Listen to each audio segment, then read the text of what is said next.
নমস্কার, শুভ সন্ধ্যা। আজ শুক্রবার, আমি গৌরী ভট্টাচার্য আপনাদের সামনে উপস্থিত হয়েছি অনুভূতির কথায় পেজে ফেসবুক লাইভে। আপনাদের সবাইকে শুভ সন্ধ্যা জানাচ্ছি। আশা করি ঈশ্বরের কৃপায় করুণায় আপনারা ভালো আছেন, আর আমিও ভালো আছি, ভালো মন্দ মিশিয়ে আছি আর কি। আর আপনারা তো জানেন যে 22শে শ্রাবণ এসে গেলে কবিগুরু রবীন্দ্রনাথ ঠাকুরের প্রয়াণ, যেদিন আমাদের ছেড়ে চলে গিয়েছিলেন, সেই প্রয়াণ দিবস 22শে শ্রাবণ। যদিও আমরা সেটাকে নবজন্মদিন মনে করি। সোমবার 8ই অগস্ট এবারে পড়েছে, আর আমার অনুষ্ঠান যেহেতু শুক্রবারে হয়, তাই আজকেই আমি 22শে শ্রাবণ অনুষ্ঠান করবো আর কি, প্রণাম জানাবো কবিকে।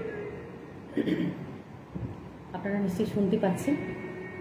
আর আমার আন্তরিক কৃতজ্ঞতা হামিদ হোসেন মণ্ডল, সম্পাদক অনুভূতির কথায় পেজে ফেসবুক লাইভে, অ্যান্ড মুর্শিদাবাদের ঝড়বনা থেকে যে প্রকাশিত হয় অনুভূতির কথায় পত্রিকা, তারও সম্পাদক, তাকে আমার নমস্কার জানাচ্ছি। আর প্রধান উপদেষ্টা হাবিবা খাতুন, তাকেও আমি নমস্কার জানাচ্ছি।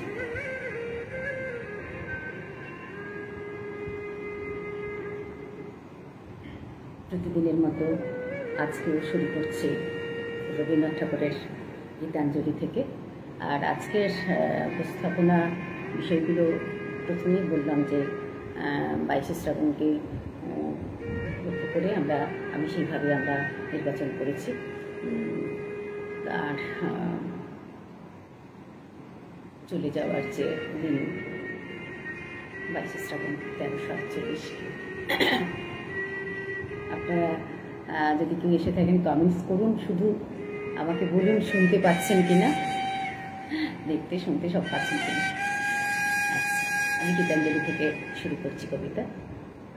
আর আজকে কবির তো চলে যাওয়ার আগে যে রঘুসজ্জায় ছিলেন, সেখান থেকে পূর্ণেন্দু পত্রের একটি লেখা পড়ছিলাম, সেখান থেকে আমি একটু ছোট করেছি, সম্পাদনা করেছি, সেটাও পড়ব। উৎসর্গ কাব্যগ্রন্থে কবিতা রয়েছে, এবং সেই 22শে শ্রাবণ যেদিন তিনি চলে গিয়েছিলেন, তার চেয়ে কবিতা যতীন্দ্রনাথ সেনগুপ্তের, সেইটিও পড়ব। রবীন্দ্রনাথ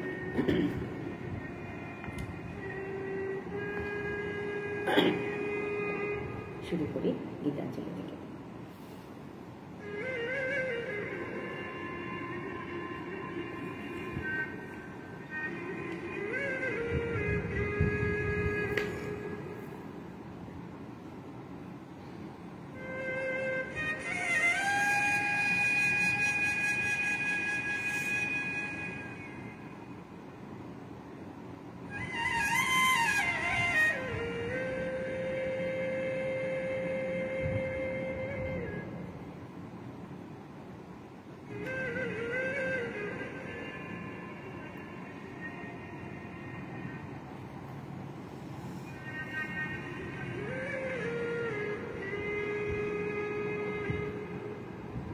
আজি শ্রাবণ ঘন গহন মোহে, গোপন তব চরণ ফেলে, নিশার মতো নীরব ওহে, সবার দিঠি আড়াই এলে। প্রভাত আজি মুদেছে আঁখি, বাতাস বৃথা যেতেছে ডাকি, নীলাজনীল আকাশ ঢাকি, নিবিড় মেঘ কে দিল মেলে। পূজনহীন কানন ভূমি, দুয়ার দেওয়াও সকল ঘরে, একেলা কোন পথিক তুমি, পথিকহীন পথের পরে। হে একা সখা, হে প্রিয়তম, রয়েছে খোলা এ ঘর মম, সম্মুখ দিয়ে স্বপন সম, যেও না মোরে হেলায় ঠেলে।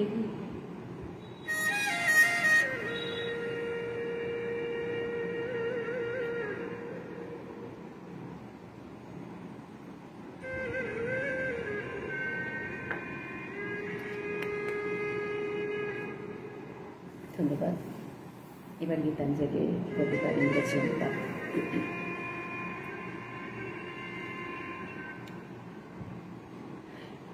In the deep shadows of the rains lie, with secret steps, thou walkest, silent as night, eluding all watchers.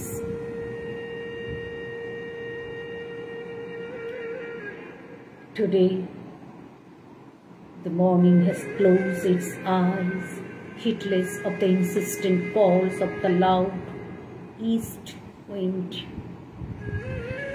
and the thick veil has been drawn over her wakeful blue sky. The woodlands have hushed their songs, and doors are all shut at every house. Thou art the solitary wayfarer in this deserted street. Oh, my only friend, my best beloved, the gates are open in my house. Do not pass by like a dream. Thank you. শোনালাম গীতাঞ্জলি কবিতা এবং তার ইংরেজি অনুবাদ। আজকে আমাদের অনুষ্ঠানের নামকরণ হয়েছে শ্রাবণ। 22শে শ্রাবণ নিয়ে বেশি কবিতা হবে। তো শুরুটা গীতাঞ্জলি থেকে হলো। আমি আবার শুভ সন্ধ্যা জানাচ্ছি এবং যারা দেখছেন এসেছেন তারা একটু কমেন্টস মন্তব্য করবেন যে শুনতে পাচ্ছেন কিনা।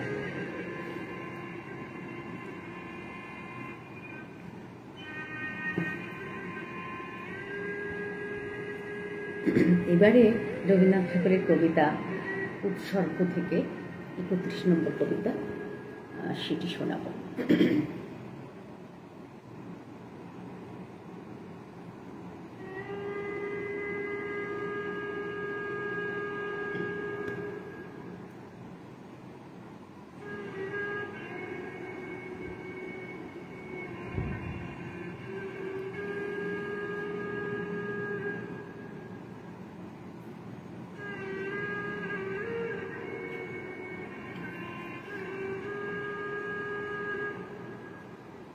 আজিকে গহন কালিমা লেগেছে গগনে ওগো, দিক দিগন্ত ঢাকি।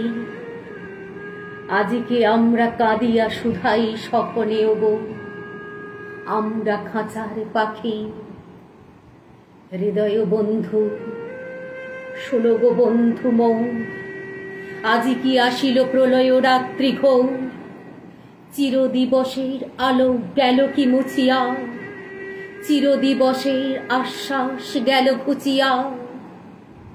দেবতার কৃপা আকাশের তলে কোথা কিছু নাহি বাকি। তোমা পানে চাই কাঁদিয়া শুধাই, আমরা খাঁচার পাখি।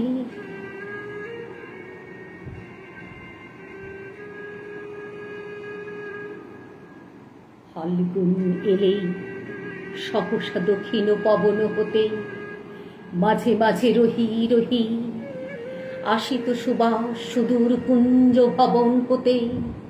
অপূর্ব আশা বহি হৃদয় বন্ধু শুনো গো বন্ধু মোর, মাঝে মাঝে যাবে রজনী হইত ভোর। কি মায়া মন্ত্রে বন্ধন দুঃখ নাশিয়া, খাঁচারে কোণেতে প্রভাত পোষিত হাসিয়া। ঘন মুশিয়াকার লোহার শলাকা, সোনার সুধায় মাখি। নিখিল বিশ্ব পাইতাম প্রাণে, আমরা খাঁচার পাখি। আজি দেখুই পূর্ব অচলে চাহিয়া, কোথা কিছুই না যায় দেখা। আজি কোন দিকে তিমির প্রান্ত দাহিয়া, কোথা পড়েনি সোনার রেখা। হৃদয় বন্ধু শুনো গো বন্ধু মোর, আজি শৃঙ্খল বাজে অতি সুকঠোর। আজি পিঞ্জর ভুলাবারে কিছু নাহি রে, কার সন্ধান করি অন্তরে বাহিরে, মরিচিকা লয়ে জুড়াব নয়ন, আপনারে দিব ফাঁকি, সে আলোটুকুও হারাইছি আজি আমরা খাঁচার পাখি। ওগো আমাদের এই ভয়াতুর বেদনা যেন তোমারই না দেয় ব্যথা, পিঞ্জর দ্বারে বসিয়া তুমিও কেঁদো না যেন লয়ে বৃথা কুলতা। হৃদয় বন্ধু শোনো গো বন্ধু মোর, তোমার চরণে নাহিত লৌহ ডোর, সকল মেঘের ঊর্ধ্বে যাও গৌরিয়া, শেখা ঢালো তান বিমল শূন্য জুড়িয়া। নেবেনি নেবেনি প্রভাতের রবি, কহ আমাদের ডাকি, মুদিয়া নয়ন শুনি সেই গান আমরা খাঁচার পাখি।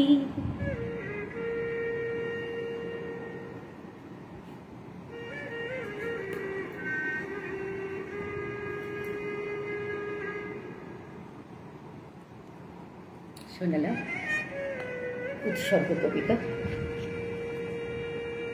উৎসর্গের 31 নম্বর কবিতা কবিগুরু রবীন্দ্রনাথ ঠাকুরের।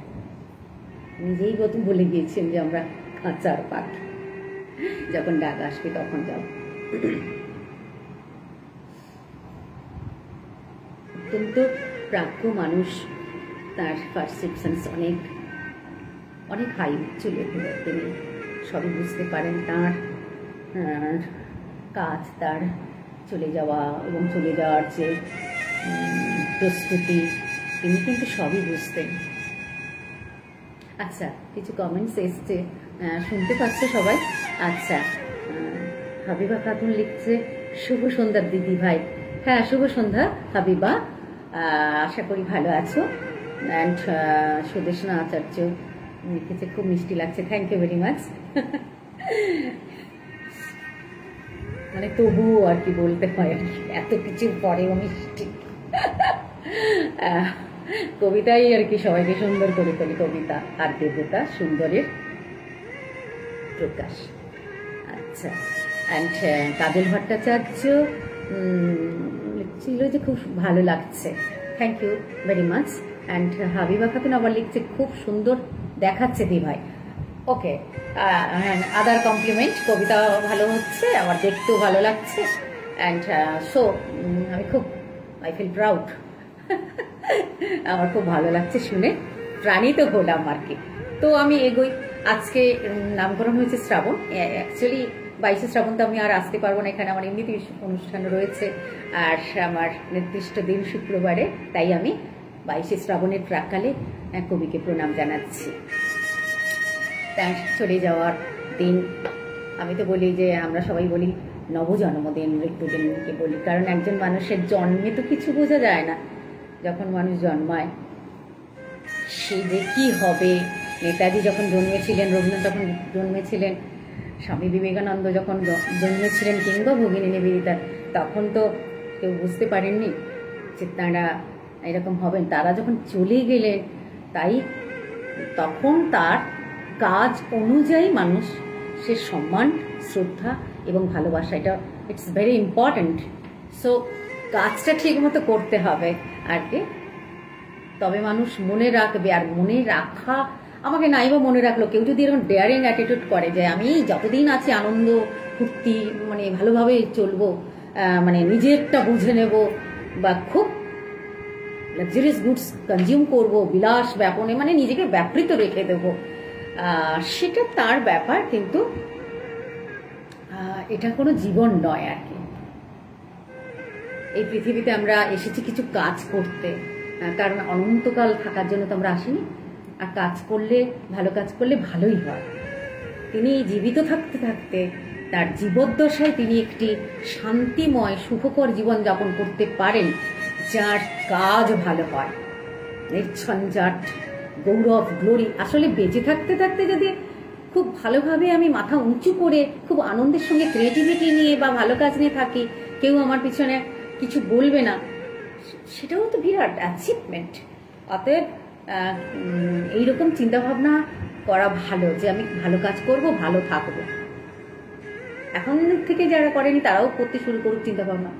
জীবন খুব ক্ষণস্থায়ী, খুব ছোট। Time is short and nature is niggardless. অতএব আমাদেরকে কাজ করতে হবে। অতএব এবার আমি অন্য কবিতায় চলে আসছি।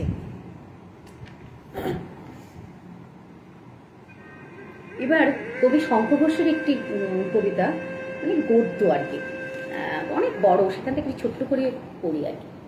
রবীন্দ্রনাথ ঠাকুর যখন চলে যান তখন শঙ্খ ঘোষের বয়স ওই তো 7 বছর হবে। 1934-এ শঙ্খ ঘোষের জন্ম, কবি শঙ্খ ঘোষের, আর 1941-এ কবি চলে গেলেন। তাহলে ওই রকমই আর কি, বাচ্চা শিশু। কিন্তু সে যিনি বড় হবেন ছোটবেলা থেকেই তাকে বোঝা যায়। সবসময় হাতে কবিতার বই, বাংলা বই, বই ছাড়া তিনি 8 বছরের 6 বছরের শিশু সে থাকতে পারতেন না। জানলা ধারে বসলে বই নিয়ে বসে থাকতেন। এবং সেখান থেকে মানে আমরা গুরুজন, আমাদের কেউ মারা গেলে তার আগে আমরা চন্দ্রবিন্দু বসিয়ে দিই, এটা ঈশ্বরের প্রতীক আর কি। তিনি স্বর্গীয় হলেন আর কি, সেই নিয়ে একটা লেখা ছোট্ট একটা স্কুল বই থেকে চন্দ্রবিন্দুর ব্যবহার লিখেছেন শঙ্খ ঘোষ। আচ্ছা, সেখান থেকে আমি একটু পড়ছি আর কি, মানে পুরোটা পড়া যাবে না, অনেক বড়, খুব শুনতে খুব। তাহলে তখন শঙ্খ ঘোষের বয়স কত? বালক শঙ্খ। হ্যাঁ, তার বাবাও মাস্টার ছিলেন। রবীন্দ্রনাথের নাকি 80 বছর বয়স হবে সেবার। গোটা দেশ জুড়ে তাই খুব খটা।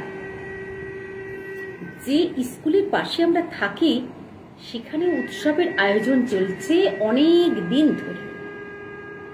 স্কুলের ছেলেরা অভিনয় করবে একটা নাটক, তার নাম মুক্তধারা। হেডমাস্টার মশাই নিজে এসে শিখিয়ে দেন সব। রিহার্সাল চলতে থাকে প্রায় রোজই। আর সেই রিহার্সালে আমার মতো অনেকেই এসে দাঁড়িয়ে থাকে হাঁ করে। অভিনয় করবার জন্য নয়, অভিনয় দেখবার জন্য। সেই নাটকে রাজা আছে, প্রজা আছে, মন্ত্রী আছে, সৈন্য আছে, গান আছে, আগুন আছে। দেখতে দেখতে বিভোর হয়ে যাই আমরা। শুনতে পাই মাস্টার মশাইরা আড়ালে বলেন, ছোট ছোট ছেলেরা এই নাটকে কি বা বুঝবে, এই কেবল বন্যশ্রম। তাই বুঝবো না আমরা, হয়তো বুঝবো না, কিন্তু বুঝি বা নাই বুঝি, রিহার্সাল দেখতে দেখতে চোখের সামনে যে ছবির পর ছবি ফুটে ওঠে তাতে মন ভরে যায়। তারপর একদিন সহজ পাঠের ওই আধারগুলোর মতো সময় এগিয়ে আসছে যখন, সেরকম এক পড়তি বিকেল বেলায় জানলার ধারে খাটের উপর উপর হয়ে পড়ছিলাম সেই মুক্তধারা নামেই বইটা। সংঘোষ পড়ছেন মুক্তধারা, আমাদের এখনো হয়তো অনেকে পড়া হয়নি। 6 বছরের 7 বছরের ছেলে মুক্তধারা পড়ছেন খাটের উপর শুয়ে উপর হয়ে। তার যার হবে তার হবে। বুঝতে কি পারছিলাম কিছু? পারছিলাম না নিশ্চয়। কিন্তু সেই নাটকের এক যুবরাজ যখন বলছে, কোন আগুনের পাখি মেঘের ডানা মেলে রাত্রির দিকে উড়ে চলেছে, তখন জানলা দিয়ে আরো একবার আকাশের দিকে চলে যায় চোখ। রবীন্দ্র জয়ন্তী, মুক্তধারা, আকাশের দিকে উড়ে যাওয়ার এই একলা বিকেল সব একাকার হয়ে যায় মনের মধ্যে।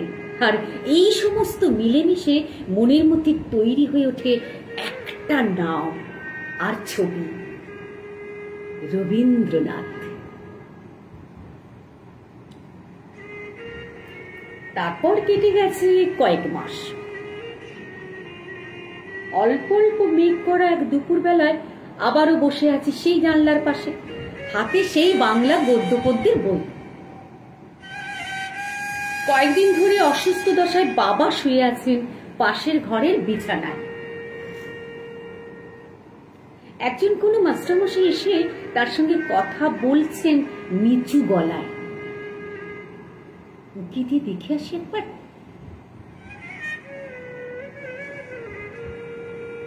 এ কি অসুখ কি খুব বেড়ে গেল বাবার? চোখের কোণ দিয়ে কেন গড়িয়ে পড়ছে জল? এত জল! বাবার চোখে তো জল দেখিনি কোনোদিন। যন্ত্রণা হচ্ছে খুব।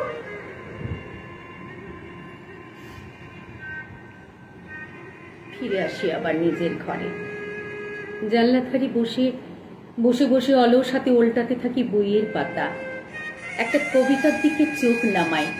রবীন্দ্রনাথেরই লেখা, ছাপা আছে রবীন্দ্রনাথের নাম। ঠিক সেই সময় জানলার পাশে বাইরে এসে দাঁড়ায় আমার এক বন্ধু। বলে, কি করছিস বসে বসে? আমি কোনো উত্তর দিই না। জানিস তো খবর? কি খবর? জানিস না এখনো? কি রে তুই? রবীন্দ্রনাথ আর নেই। রবীন্দ্রনাথ মারা গেছেন। ইনস্টিটিউটের রেডিওতে বলেছে। কি? মারা গেছেন?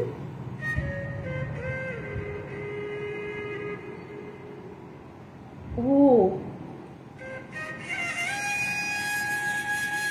বাবার ঘরের চেহারাটা মনে পড়ল সঙ্গে সঙ্গে। বুঝতে পারলাম চোখের জলের মানে।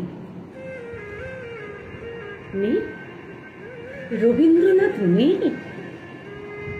মেঘের ডানা মেলে রাত্রির দিকে উড়ে গেছে। আমার তাহলে কি করণীয়? এ নিয়ে আমার কি করবার আছে?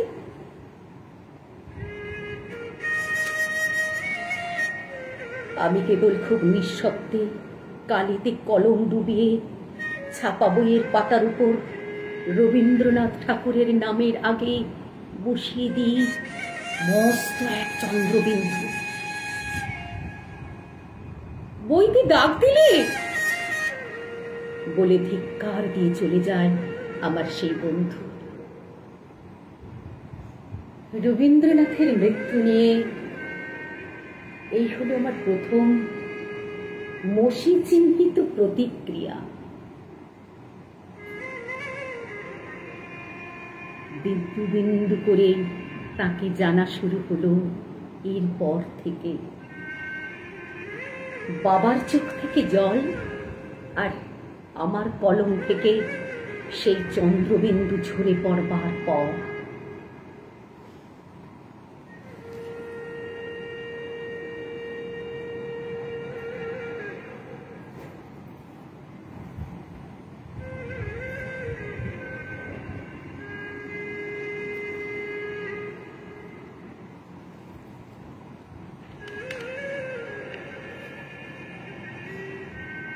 শুনলাম চন্দ্রবিন্দুর ব্যবহার কবি শঙ্খ ঘোষের।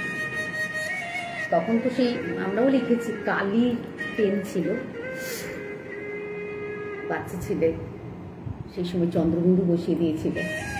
আর তার বাবা এই জন্যই কেঁদেছিলেন। মাসে খবর নিয়ে এসেছে। তারপরে কবি শঙ্খ ঘোষ হয়ে গেলেন রবীন্দ্র গবেষক। তিনি রবীন্দ্রনাথকে হয়তো সব থেকে বেশি বুঝেছিলেন। এত রবীন্দ্রনাথ নিয়ে তিনি কাজ করেছেন, পড়াশোনা করেছেন। কি অদ্ভুত না? ছোটবেলা থেকেই রবীন্দ্রনাথের বই গদ্য পদ্য পড়তে।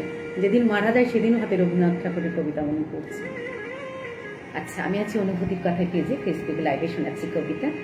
আর স্ক্রিনে অনেকেই দেখছি যারা যারা এসছেন, কিছু কমেন্টস করলে আমি তাদের নামগুলো করতে পারি। আচ্ছা, আর অনেক কবিতা রয়েছে চন্দ্রবিন্দু ব্যবহার হলো। উৎসর্গ শোনালাম রঘুসজ্জায় রবীন্দ্রনাথ, এটা আমার সম্পাদনা এবং পূর্ণেন্দু পত্রী লেখা থেকে, ওটা শেষে পড়ব। আর রচনা রবীন্দ্রনাথ রয়েছে, আরও রয়েছে 22 শ্রাবণ রয়েছে, এবং হামিম হাসিন মন্ডলের লেখা একটি কবিতা রয়েছে। ও 22 শ্রাবণ বলে একটি কবিতা আমাদের সম্পাদক মশাই, তার দাদু মারা গিয়েছিলেন আর কি 22 শ্রাবণ। সেরকমও তো হতে পারে। রবীন্দ্রনাথ ঠাকুরের জীবনেও 22শে শ্রাবণ এসেছিল। তার নিজের নাতি আর কি, নীতীন্দ্রনাথ, তিনি কিন্তু 22শে শ্রাবণই চলে গিয়েছিলেন। মীরার একমাত্র সন্তান আর কি, তাকে বিদেশে পড়াতে পাঠিয়েছিলেন জার্মান, রবীন্দ্রনাথ ঠাকুরই পাঠিয়েছিলেন। মারা যান আর কি টিবি রোগে।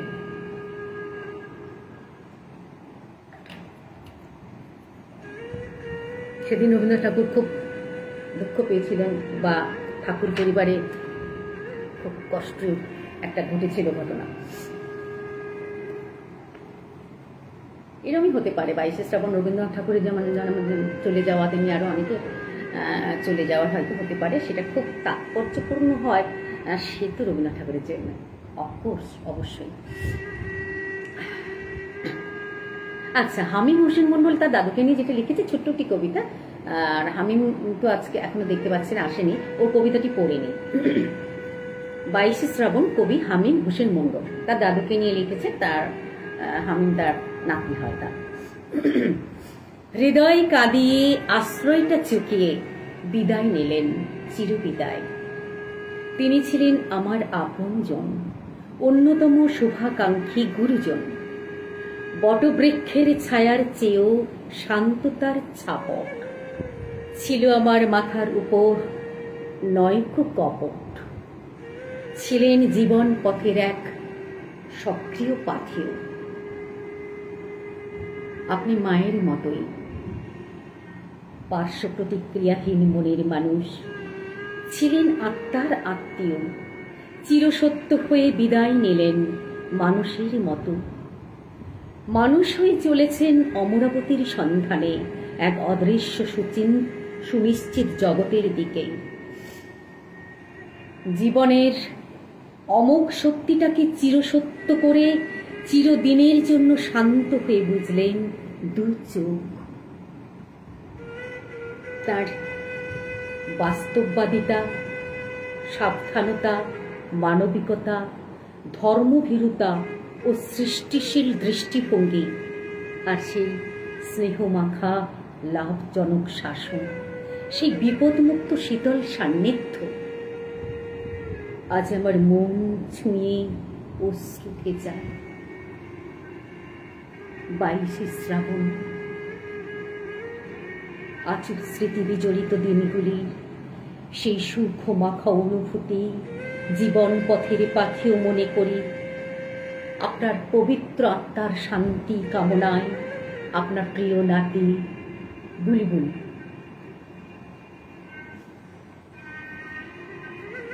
পড়লাম 22শে শ্রাবণ কবি হামিম হোসেন মন্ডলের লেখা কবিতা, তার দাদুর প্রতি শ্রদ্ধা জানিয়ে লিখেছে। আমি আজ অনুভূতির কথায় পেজে ফেসবুক লাইভে, তো আজকের হচ্ছে অনুষ্ঠানের নাম হচ্ছে শ্রাবণ, আর আমি 22শে শ্রাবণের প্রাককালে সে কবিতা শোনাচ্ছি। এবারে একটি কবিতা শোনাবো যেটি মানে আমরা ঠিক রবীন্দ্রনাথ ঠাকুর যখন চলে গেলেন তখন তো বিশ্বকবি, সারা পৃথিবী বিখ্যাত আমাদের রবি ঠাকুর, মানুষ পাগলের মতো হয়ে গিয়েছিলেন সেদিন। সেদিন অঝোর ঝড়ে বৃষ্টি, কলকাতার রাস্তায় মানুষ পাগলের মতো ভিড়ছে কবিকে দেখার জন্য। কবিকে আর দেখা যাচ্ছে না, ফুলে ফুলে ভরা, মনে হচ্ছে ফুলে একটা তরণী চলে যাচ্ছে জনসমুদ্রের মধ্যে আর কি। সেইটা একটা কবিতা জ্যোতির্দ্রনাথ সেনগুপ্ত লিখেছেন 22শে শ্রাবণ 1348। তার যে যাওয়া সেটার একটা দলিল আর কি মতো আর কি। খুব সেই কবিতাটি না পড়লে ঠিক অসম্পূর্ণ থেকে যায় 22শে শ্রাবণ। আমি এখন সেই কবিতাটি পড়ব, তারপরেও আরও অনেক ভালো ভালো কবিতা রয়েছে। এবং হ্যাঁ, আজকে আমি একদম নতুন পড়ব, যেটা যে রোগশয্যায় রবীন্দ্রনাথ, মানে তিনি যে শুধু মানে ওই 1941 অসুস্থ হয়েছিলেন তা না, টোটাল মানে মোট 11 মাস তিনি অসুস্থ ছিলেন। শুরু হয়েছিল 1940-এর অক্টোবর থেকে, সেপ্টেম্বর থেকে, আর 1941 যেটা অগস্ট, সেইটি আমি পড়ব। তিনি সেই রোগশয্যায় তার অনুভূতিগুলো কবিতায় ধরে রেখেছিলেন। এবং পূর্ণেন্দু পত্রে সেই অনুভূতিগুলো সংকলন করেছেন আরো অনেক কবি নিয়েছেন, বুদ্ধদেব বসু কবি লেখকের। সেখান থেকে আমি আবার একটু সম্পাদনা করেছি, সেটি আজকে পড়বো। আমি কোনোদিনই পড়িনি, ওটি পড়বো, খুব ভালো, ওটি কিন্তু শুনবেন, একদম শেষে পড়বো। আর এখন যেটা পড়ছি 22শে শ্রাবণ 1348, কবি যতীন্দ্রনাথ সেনগুপ্ত, রবীন্দ্রনাথ ঠাকুরের সেই চলে যাওয়া কলকাতা।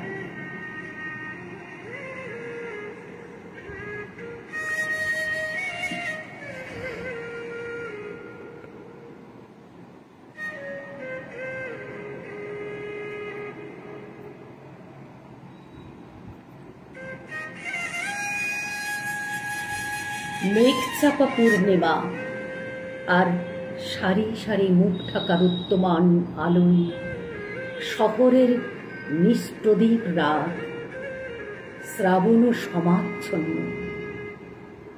আলো নিভল, রাত কাটল, পূর্ণিমা ছাড়ল, কিন্তু প্রভাতের কপালে আজ আর সূর্য উঠল না।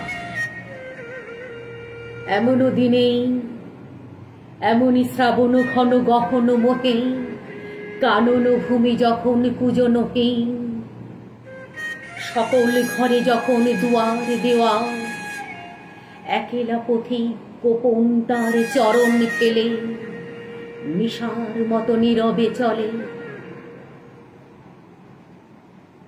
শহরে তা অশোভন, শহরে তা অসম্ভব। পথিকের বাঁধা পথ আরো বেঁধে দেওয়া হয়েছে।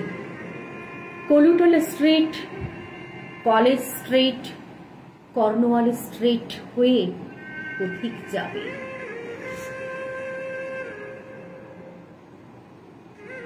তারই একটা মোড়ে সহস্র নিরুপায়ের ভিড়ে দাঁড়িয়ে ভিজছে। দূর হতে কানে আসছে বিপুল পরাজয়ের তুমুল জয়ধ্বনি।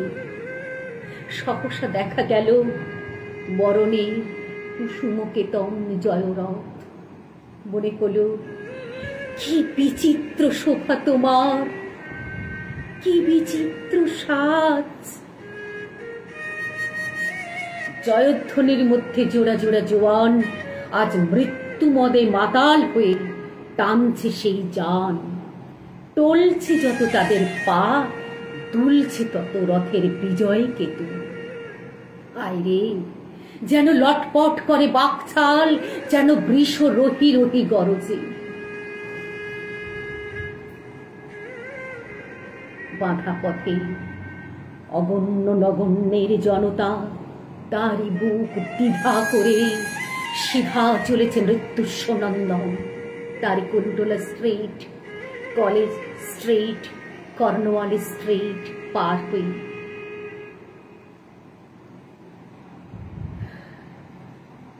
সেই জয়যাত্রা পথের বাঁকে পলকের জন্য তুমি কাছে এলে বন্ধু। পলকের তরে চোখে পড়ল তোমার মুখ। মরণের অভিনন্দনে সে মুখ কি অপরূপ হয়েছে বন্ধু। মানুষের সকল পৌরুষ প্রয়াস বুকের পাটায় ঘষে ঘষে উঠেছে যে ব্যর্থতার চন্দন, তাতেই হলো তোমার ললাট অভিলিপ্ত।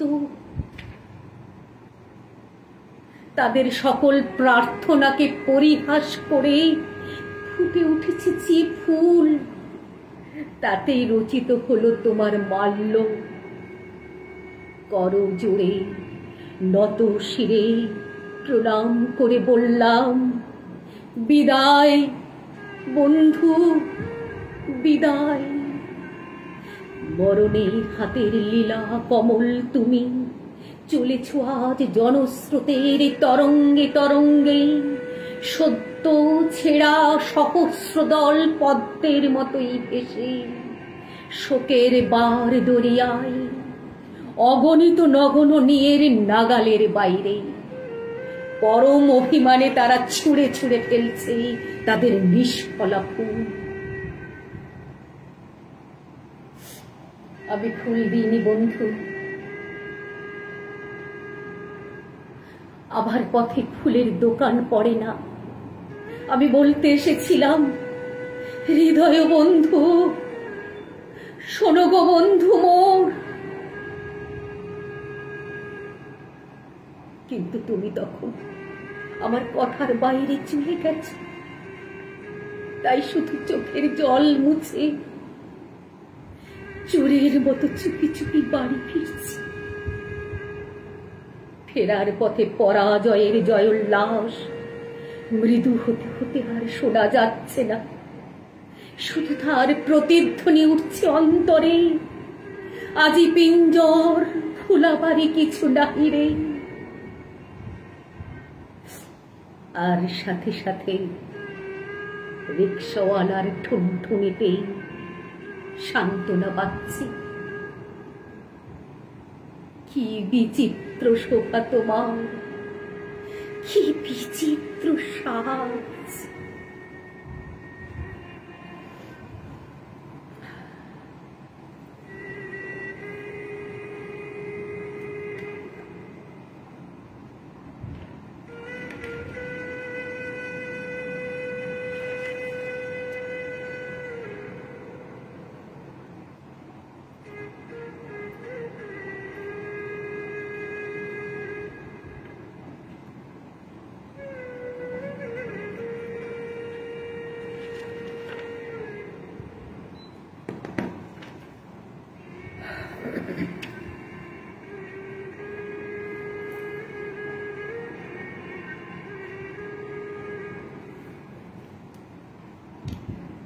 দেবিকা মিত্র লিখছে, দারুণ দেখতে লাগছে।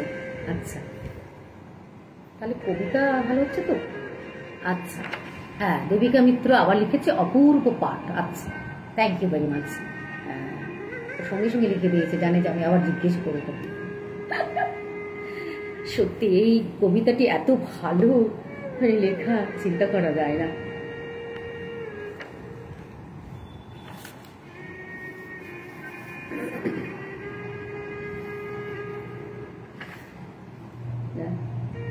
আরো দুটি কবিতা রয়েছে, দুটি বড় বড় অনেক কাছে।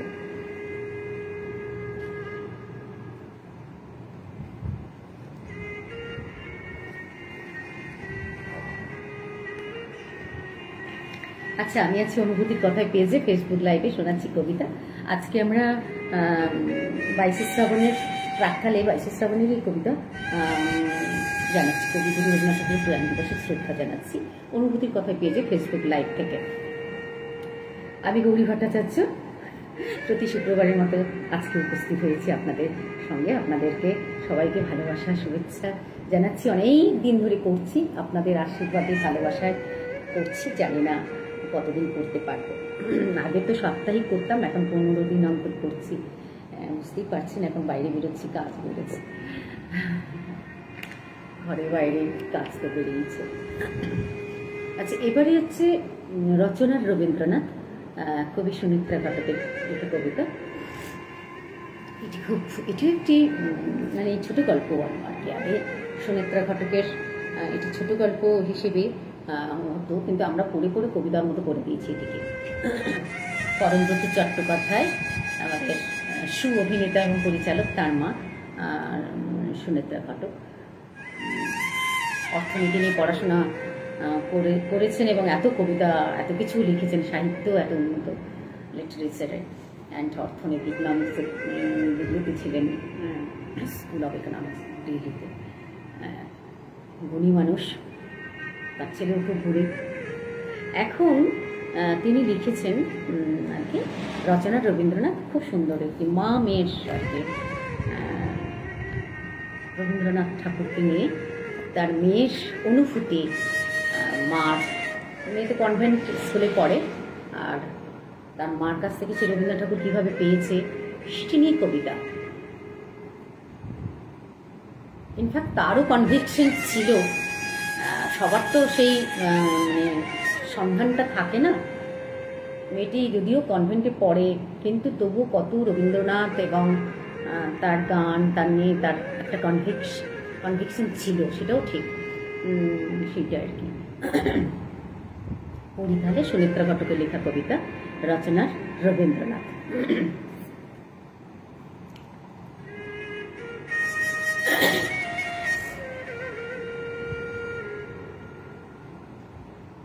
সাবানের ঠান্ডা গন্ধ, অবিরাম জল পড়ার শব্দ, আর স্নান করতে করতে আমার মায়ের খোলা গলায় নিজের মনে গেয়ে যাওয়া রবীন্দ্রসঙ্গীত।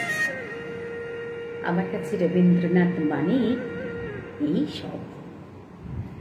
আমার কাছে রবীন্দ্রনাথ মানে 25শে বৈশাখের আনন্দ উৎসব নয়, 22শে শ্রাবণের ব্যথা নয়, জোড়াসাঁকো ঠাকুরবাড়ি কিংবা বোলপুরের বিশ্বভারতী। আমি কোথাও তাকে তেমন করে পাই না যেমন পাই আমার মায়ের খোলা গলার গানে। তবে তাও যেমন তেমন কিংবা যখন তখন নয়। সন্ধ্যের অন্ধকার ঘনিয়ে আসার শেষ বিকেলে মা যখন অফিস থেকে ফিরে স্নান করে শুদ্ধ হতে যায়, তখন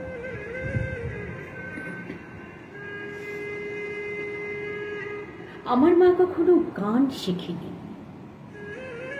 কেন শিখিনি? এমন গলা,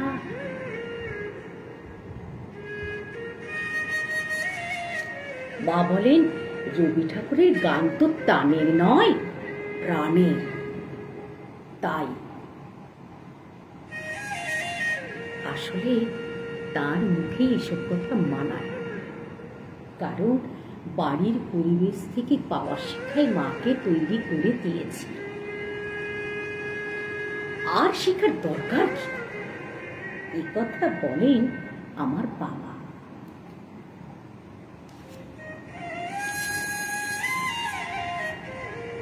মা যখন কলঘরে তার প্রাণের গান গাইতে থাকে, তখন জলের ছিরছিরে শব্দগুলো যেন সহস্র বীণা হয়ে গানের কথাগুলোকে সুরের সঙ্গে একাকার করে দিয়ে আমার শরীরে ঢুকে যায়।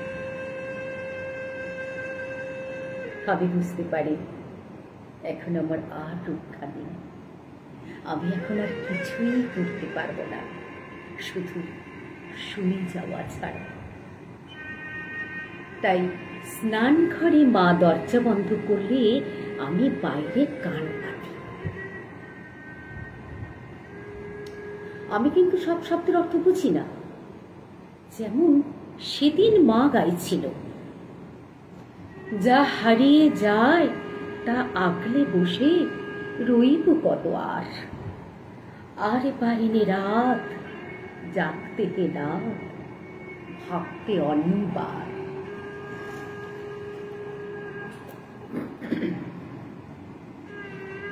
অনিবার, অনিবার শব্দের অর্থে এসে আমি হোঁচট খেয়েছিলাম। আর মাও বোধহয় সব কথাগুলো জানা না থাকায় ঘুরে ফিরে ওই দুলানি গাইছিল, ফলে অর্থ বুঝতে না পারার যন্ত্রণায় আমি ছটফট করছিলাম।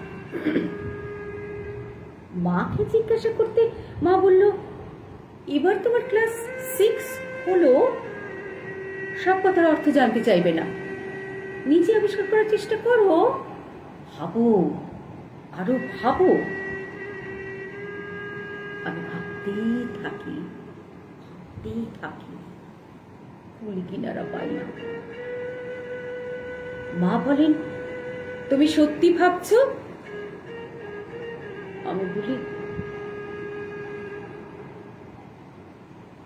মা বলেন, তুমি সত্যি ভাবছো একটু না থেমে?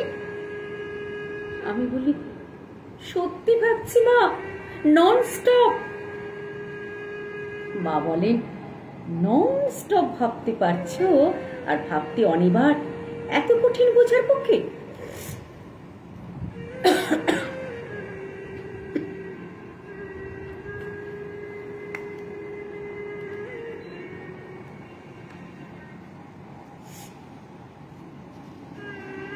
স্কুলে আমরা অনেক উঁচু ক্লাসে এসে বাংলা পড়তে শুরু করি, তাই শক্ত কথা এসে বারবার মুখ থুবড়ে পড়তে হয়। কিন্তু আমার মায়ের গান আর রবীন্দ্রনাথ, এই দুই মিলে আমার স্টকে এখন অনেক বাংলা শব্দ। সেই অর্থে রবীন্দ্রনাথ কিন্তু আমার মাস্টার মশাই, এমনকি আমার ডিকশনারিও। কিন্তু শুধুই তাই নয়, রবীন্দ্রনাথ আমার কাছে আরো অনেক কিছু। আমার মায়ের একটা প্রিয় গান, কাঁদালে তুমি মোরে ভালোবাসাই খাই। দু একদিন পরে পরে মায়ের মুখে গানটা শুনতে শুনতে এই গানটা এত আপন হয়ে গেছে যে এর যে একটা আলাদা মানে থাকতে পারে আমার মাথায় আসেনি কখনো, মার কাছে জানতেও চাইনি।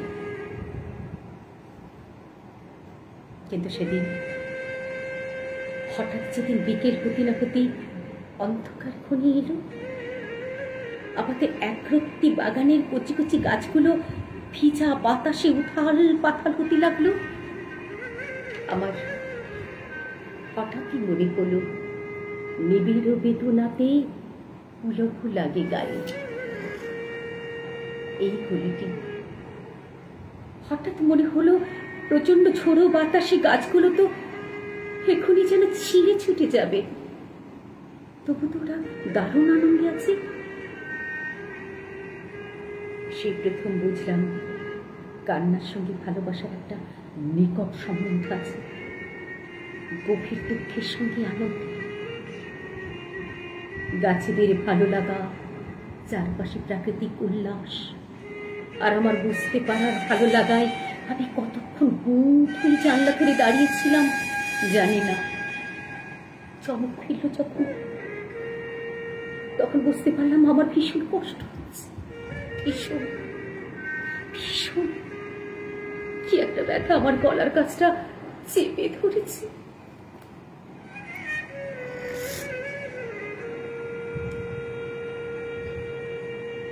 এরই মধ্যে ঝমাঝম বৃষ্টি শুরু হয়ে গেল। আমার কষ্ট, আমার ভালো লাগা সবকিছুকে ছাপিয়ে বৃষ্টির ধারা আমার সারা শরীর ঝাপটায় ভিজিয়ে দিল। জলের ছাঁট থেকে ঘরদোর বাঁচাতে মা যে কখন জানলা বন্ধ করতে শুরু করেছে টের পাইনি। টের পেতে জানতে চাইলাম, অফিসার মানে কি মা? মা বলল, অফিসার? অফিসার আবার কোথায় পেলে? তোমার কানে? আমার কানে অফিসার? ও, তোমারও অফিসারে যাবো হুকুম করে? হ্যাঁ, ওখান থেকে। অফিসার মানে? অফিসার মানে যাওয়া, কিন্তু যাওয়া ততটা নয় যতটা যেতে চাওয়া। বলেই মা তার ঘর গেরস্থালি গুছোতে কোথায় চিন্তা হলো। গমন মানে যদি যাওয়া হয়, তাহলে অগম মানে যেখানে যাওয়া যায় না। অগম শব্দটার মানে বুঝতে অফিসারে যেতে যাওয়া আর অফিসারে যেতে পারার অর্থ পরিষ্কার হয়ে গেল। বুঝলাম কেন পরাণে বাজে বাঁশি আর কেনই বা নয়নে বহে ধারা। বুঝলাম দুঃখের মাধুরী মানে ভালো লাগা আর দুঃখ।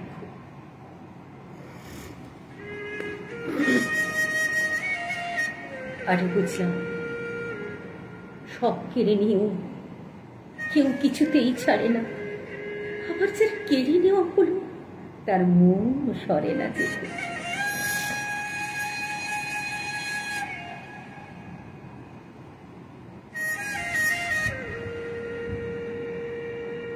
দরজায় ছিটকেরি খুলে বাগানে নামতেই গাছে ধীরে মতো অবস্থা হলো আমার। সকলে নিবে কেড়ে, দিবে না তবু ছেড়ে, মন সরে না যেতে, ফেলিলে কি দায়ে। ভিজতে ভিজতে বুঝতে পারলাম এ কথার আসল মানে। ঝড় ঝড় বৃষ্টি অবিরাম ধারায় ভিজতে ভিজতে আমার মায়ের মতোই খোলা গলায় গাইতে লাগলাম, তোমার অভিসারে যাব অগম পারে, চলিতে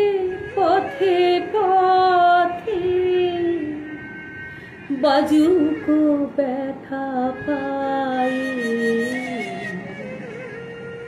কাঁদালে তুমি মোরে ভালোবাসারি। জানলায় চোখ পড়তে দেখি আমার মতো করে মা আমার গান শুনছে। চোখে চোখে করতে বলল, ঢের হয়েছে, উঠে এসো, উঠে এসো এবার। সব সপে ভেজা জামায় ঘরে ঢুকে দেখি বাবা ফিরে এসেছেন তখন। বললেন, বৃষ্টিতে ভিজতে ভিজতে বর্ষার গান এলো না মনে? বাবাকে কি করে বোঝাই অভিসার শব্দের মানেটুকু এখন আমি জানি। আজই জেনেছি ভালোবাসার আঘাতে কেমন করে কাঁদা যায়। এইসব নেই আমার রবীন্দ্রনাথ। আমার রবীন্দ্রনাথকে আমি এইভাবেই মেঘলা আকাশে, বাদল বাতাসে, মায়ের স্নানের শব্দে, সাবানের গন্ধে, বিকেলের মরে যাওয়া আলো অন্ধকারে বার বার পেতে চাই বছরের পর বছর, প্রতি বছর।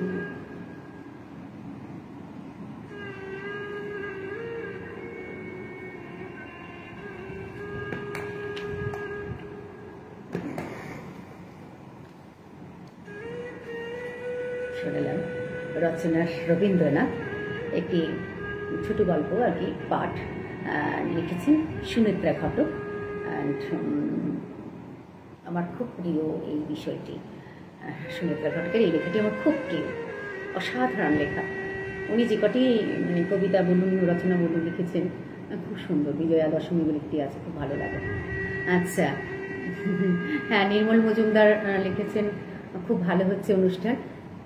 থ্যাংক ইউ দাদা। অ্যান্ড তৃষ্ণা মজুমদার লিখেছেন, খুব ভালো লাগলো। থ্যাংক ইউ দিদি ভাই। অ্যান্ড তৃষ্ণা মজুমদার আরও লিখেছেন, খুব ভালো লাগছে দেখতে। Thank you. আমিও খুব খুশি হয়েছি আপনারা এসেছেন, শুনছেন, খুব ভালো লাগছে। এবার আমার শেষ নিবেদন, বেশ বড় আছে একটু।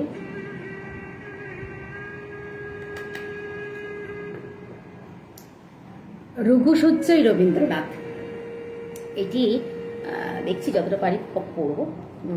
ইনফ্যাক্ট সম্পাদনার কাছে আমি করেছি, আর লেখা হচ্ছে পূর্ণেন্দু পত্রী। তিনি আবার সংকলন করেছেন, আরো অনেকের লেখা রয়েছে। বুদ্ধদেব বসুর কথা লিখেছেন আছে, অ্যান্ড সুধাকান্ত রায়চৌধুরী অনেকের কথা আছে, এবং রবীন্দ্রনাথ ঠাকুরের কবিতায় ভর্তি রয়েছে। অ্যান্ড আমি যেটা বলেছিলাম যে রবীন্দ্রনাথ ঠাকুর 11 মাস পুরো কষ্ট পেয়েছিলেন আর কি, 11 মাস। সেইটি উনি কিছু লিখেছেন আর কি, সেই ঘটনার কথা। আসল সময়টা হচ্ছে 1940-এর 16ই সেপ্টেম্বর থেকে 1941-এর 7ই অগস্ট, প্রায় 11 মাস উনি ভুগেছেন। তার মধ্যে তার কত রকম অনুভূতি হয়েছে অ্যান্ড কত কবিতা লিখেছেন সেটি একটু পড়ব। পূর্ণেন্দু পত্রীর লেখা রঘুসজ্জায় রবীন্দ্রনাথ, এটি আজকে আমার শেষ নিবেদন।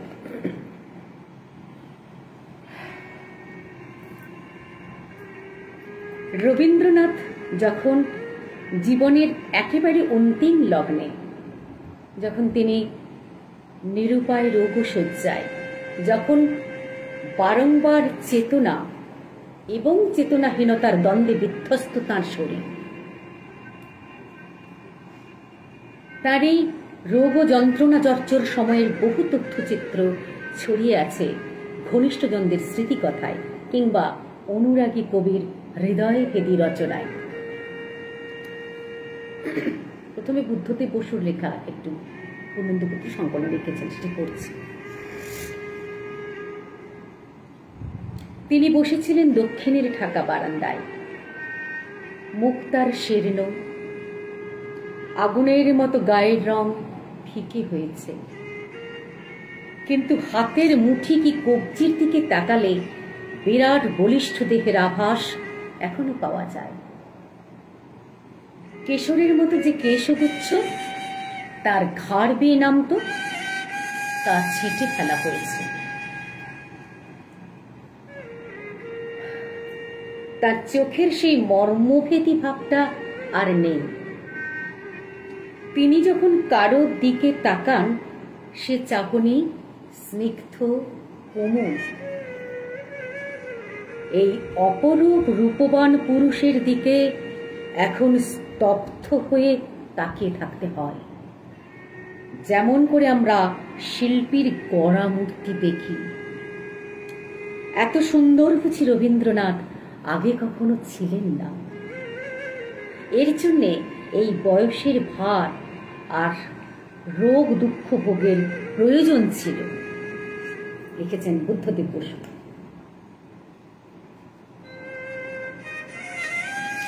ইনফ্যাক্ট রোগে ভুগলে তার একটা অন্যরকম রূপ হয়। বয়স হলে বয়সের ভার মানুষের একটা আলাদা সৌন্দর্য নিয়ে আসে, পার্সোনালিটি, ব্যক্তিত্ব নিয়ে আসে। আর বয়সের শেষ প্রান্তে যখন পৌঁছে যায় মানুষ, ক্ষমাশীল হয়, তখন তার চোখের দৃষ্টি স্নিগ্ধ কোমল হয়। কোনো অভিযোগ নেই, কোনো অভিমান নেই, সবাইকে তিনি ক্ষমা করে দিয়েছেন। ক্ষমা সুন্দর দৃষ্টিতে তিনি তাকান যখন মৃত্যুর দিকে মানুষ এগিয়ে যায়। আর রবীন্দ্রনাথ ঠাকুরের মতো মানুষ, তিনি তো মহামানব ছিলেন। এবার পড়ুন। ঈষৎ অসুস্থ রবীন্দ্রনাথ হঠাৎ একদিন শান্তিনিকেতন ছেড়ে চলে এলেন কালিম্পংয়ে বৌমা প্রতিমা দেবীর কাছে। কেন এমন হঠাৎ আগমন, তার কৈফিয়ত দিতে গিয়ে বললেন, ডাক্তারেরা বলছে কখন কি হয়, তাই তোমাদের কাছাকাছি থাকা ভালো। আমাকে এবার বড় ক্লান্ত করেছে, ভিতরে ভিতরে দুর্বল বোধ করছি, মনে হচ্ছে যেন সামনে একটা বিপদ অপেক্ষা করে আছে। এবার আমি তার শেষ পর্যায়ে সেই অক্টোবরের 1940 থেকে পড়তে শুরু করব, ছোট্ট করে করে। আচ্ছা, তার শেষ পর্যায়ের অসুস্থকালের হিসেবটা দাঁড়ায় 1940-এর 16ই সেপ্টেম্বর থেকে 1941-এর 7ই আগস্ট। আপনাদের আমি বলছিলাম, সেইখান থেকে আমি ছোট ছোট করে নিয়েছি আর কি, যতটা ছোট করা যায় আর কি। প্রত্যেকটা ডেট মেনটেন করে একটু তার অনুভূতিগুলো লিখেছি। 29 অক্টোবর 1940, আমি কিন্তু 1940-এ আছি এখন। সংজ্ঞাহীন অবস্থায় তাকে আনা হয়েছে কলকাতায়। 30 অক্টোবর 1940। হ্যাঁ, আলো অন্ধকার সম্পর্কে যেন অনেকটা উদাসীন। বুঝে গেছেন যে বিহান বেলায় প্রাণের ঘাটে যারা বয়ে এনেছিল গানের খেয়া, তারা এখন ক্রমশ মিলিয়ে যাচ্ছে সাঁঝের বেলার ছায়ায়। সুর হারিয়ে সেসব গান এখন যেন মিথ্যেই খুঁজে বেড়াচ্ছে তাদের একতারা। এখন আলোর চেয়ে অন্ধকারই বেশি।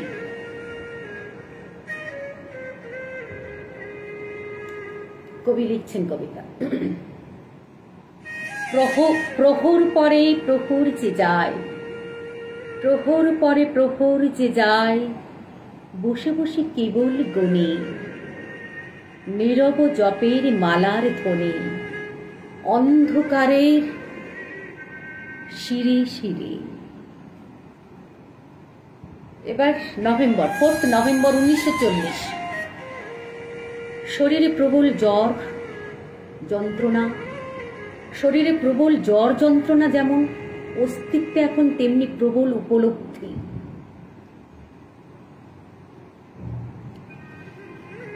ক্ষত রক্তের অভিজ্ঞতায় মানুষের ক্ষুদ্র দেহ যন্ত্রণার শক্তি তার কি দুঃসীম জেনে গিয়েও মানুষের যন্ত্রণা অতিক্রমের দুর্জয় চেতনা সম্পর্কে স্তবমুখর কবি।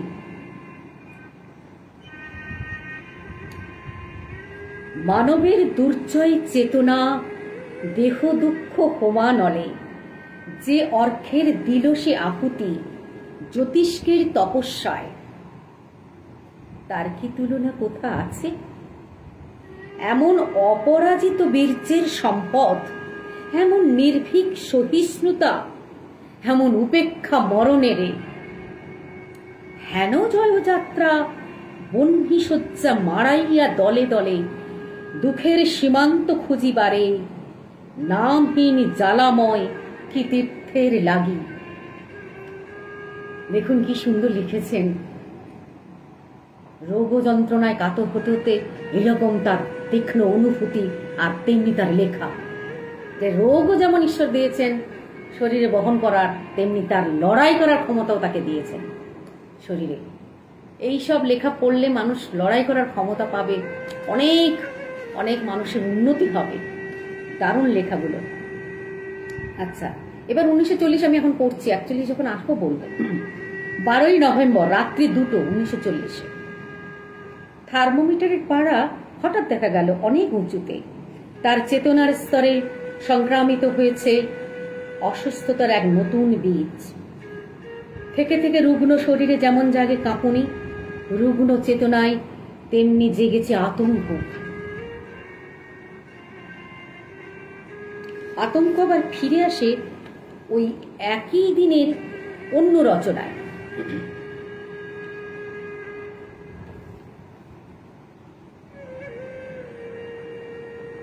মনে হয় হেমন্তের দুর্ভাষার কুজ্ঝটিকা পানে আলোকের কি যেন ভৎসনা। দিগন্তের মুহ তারে তুলেছে তর্জনী, পাণ্ডুবর্ণ হয়ে আসে সূর্যোদয়। আকাশের ভালে লজ্জা ঘনীভূত হয়, হিমসিক্ত অরণ্য ছায়ায় স্তব্ধ হয় পাখিদের গান।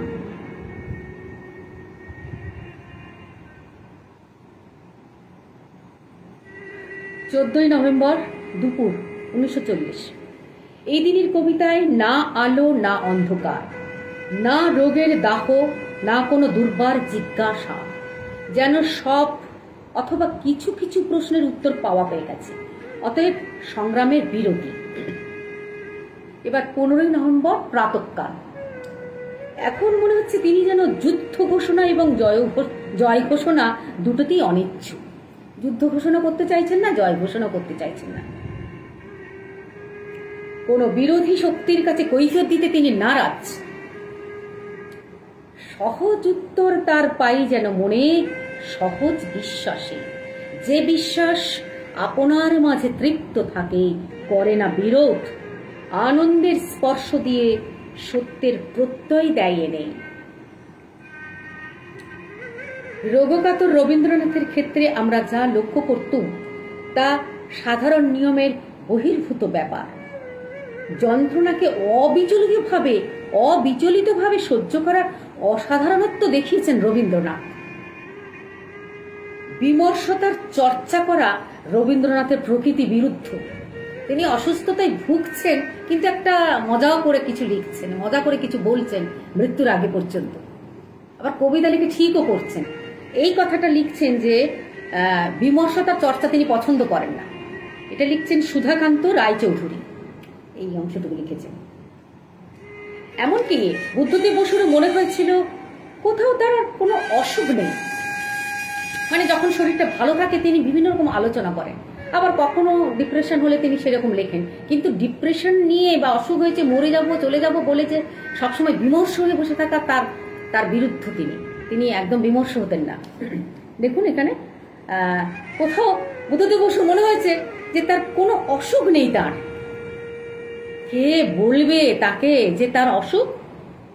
কণ্ঠস্বর ঈষৎ ক্ষীণ, মাঝে মাঝে একটু থামেন, কিন্তু কথার জন্য কখনো হাতড়াতে হয় না।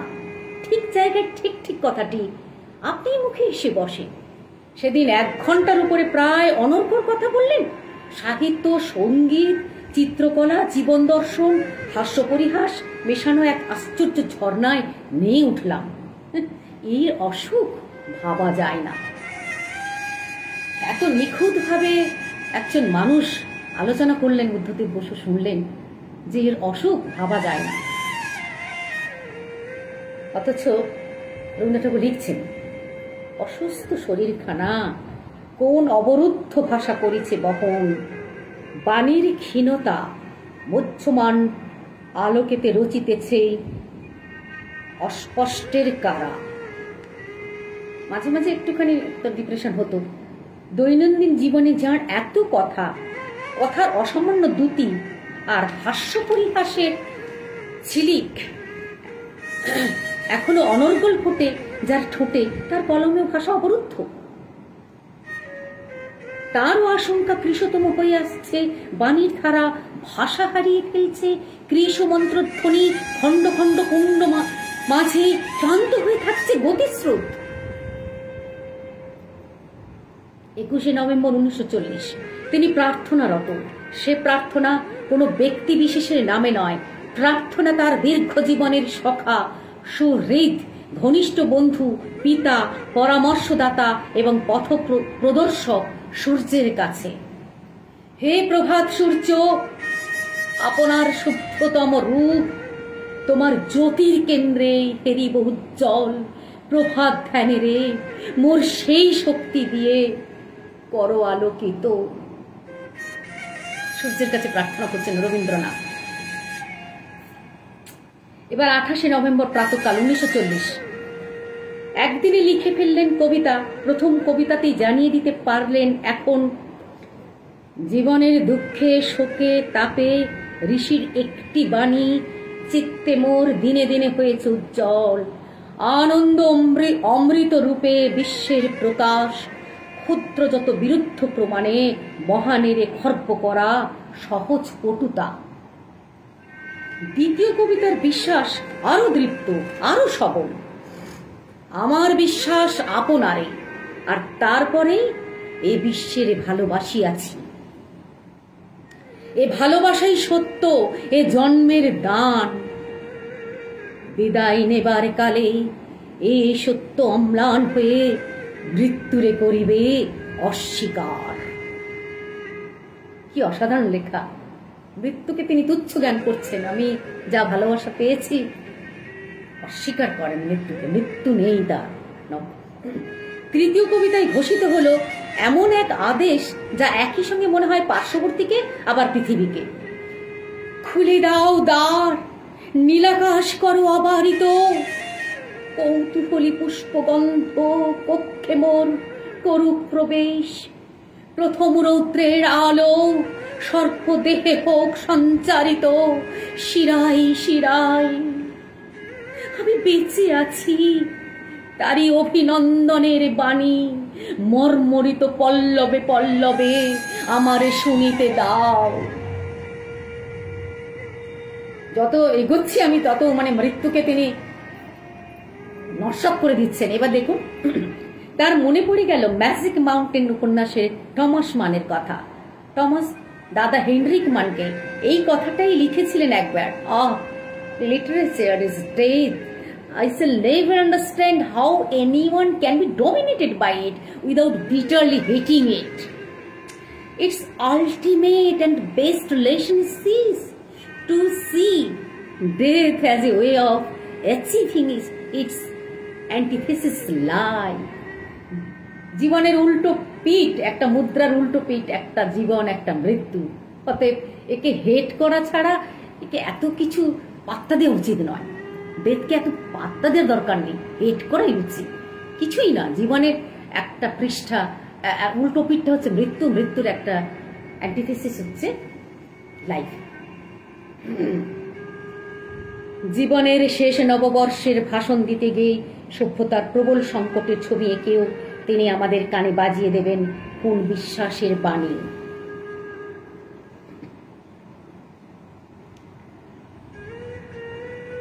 অথবা চূড়ান্ত মৃত্যুর মুখোমুখি হবেন যখন, তখন আর কয়েক মাস পরে তার দেওয়া দেহ অক্ষতভাবে তাকে ফিরিয়ে দেওয়া ভালো, এমন অনিচ্ছা সত্ত্বেও যখন তাকে মেনে নিতে হবে অনিবার্য অপারেশনস, যখন রাহুর মতো মৃত্যু গ্রাস করতে আসবে, তার জীবনের স্বর্গীয় অমৃত হানা দেবে দুঃখের আধার রাত্রি, তখনও তিনি কোনো চিরস্বচ্ছ চিরসমুজ্জ্বল আলোকবর্তিকা অন্তরের দীপ্তিকণা রেখে যাবেন আমাদের দুঃখ দুঃসময়ের পথ্য হিসেবে, তাও যেন জানা হয়ে যাবে আমাদের। এবার আমি সেই জায়গায় আসছি। 14ই শ্রাবণ, 29শে জুলাই,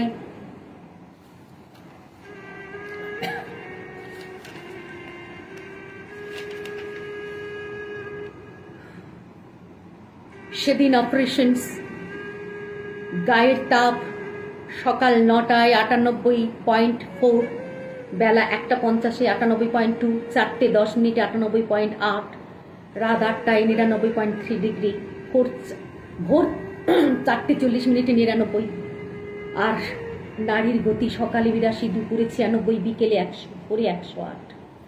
অনেকটা যেন এরই সমানুপাতে চলেছে নিজের অস্তিত্বের ভিতরে আলো অন্ধকারের সংগ্রামের ধারা বিবরণী। এবং তার সব কবিতায়, জীবনের একেবারে শেষ কবিতায় শেষ স্তবক হিসেবে তিনি উচ্চারণ করলেন যে 3টি লাইন, অনায়াসে যে পেরেছে ছলনা সহিতে, সে পায় তোমার হাতে শান্তির অক্ষয় অধিকার। আর সত্যিই তো সভ্যতার অথবা মানুষের অথবা চৈতন্যের স্তরে স্তরে ফুলে পেঁপে ওঠা অমারাত্রির দুর্গ তোরণগুলো ভাঙতে জানেন যেসব শক্তিমান, তাদের ছাড়া আর কার কাছে নত করব আমাদের মাথা?